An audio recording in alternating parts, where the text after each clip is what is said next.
Today, we're talking to Mr. Sam Latham of the Urban Journal, excuse me, and Onyx magazine.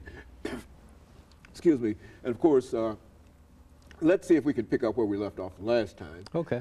Dealing with this issue of deregulation and the impact that deregulation has had upon affirmative action, which has led us to, I think, agree that there is now no affirmative action. Is that what?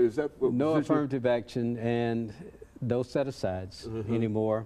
So the programs that was beginning to help us level the field sort of reversed on us before the field was leveled. So again, I referred earlier to Reconstruction period when African Americans started getting parity with the general market, and it came to an end. So has the modern era for affirmative action. It's come to an end. And I don't know whether it can ever be revived again with the current, I guess, climate environment for political and social discourse. I think it would be very difficult to get reestablished. Well, in other words, there for not only for African American businesses, but all those other businesses that had that were impacted by affirmative action, females, for example, and others that were impacted by, they are also cut out and left out in the cold. Is that what we're saying? They're cut out, but they're still represented in a greater quantity than what African Americans are. They're still, I mean, it's not even close. And especially for startups, it's almost impossible to match what's been done by females. Now, Asian Americans, because there aren't as many, but if you look at the percentage increase, they're well represented as a percentage of the marketplace. Okay. Yes. And so, well, now, it seems to me that there ought to be some kind of thought in terms of how do we do, you know, reverse this kind of, because if it, at one time, and as you indicated, during the Reconstruction period, there was a turn down in terms of the aspirations of Africans, but nevertheless, it came back again. Yes. And so now it seems... Well, we had to, I think it came back, Dr. Haney, because of dynamic leadership. If you look at the work of Dr. King and others, even unsung, that contributed in a lot of different ways. So there's nothing on the horizon to point to that happening again. And I think the media controls that as well. That's why I've worked so hard to stay in this field. It's because Jesse Jackson would never get on television like he once was.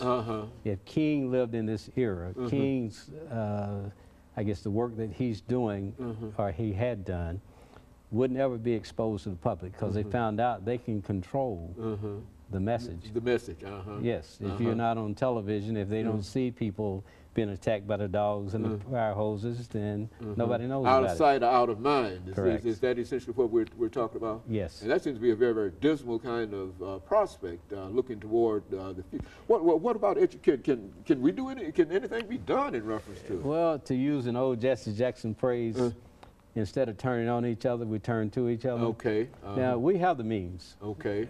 That's what's a little disappointing to me. If you look at 192,000 people living in the Nashville SMA, Statistical Marketing Area, 8-county area, you're talking about $3.7 billion and 192,000 people. Dr. Haney, that's enough. That would provide all the commerce we needed. Just in that area. Oh, tremendous. I mean, if you look at Meharry, why can't there be a surgical supply company doing a couple of $1 million just doing business with Meharry?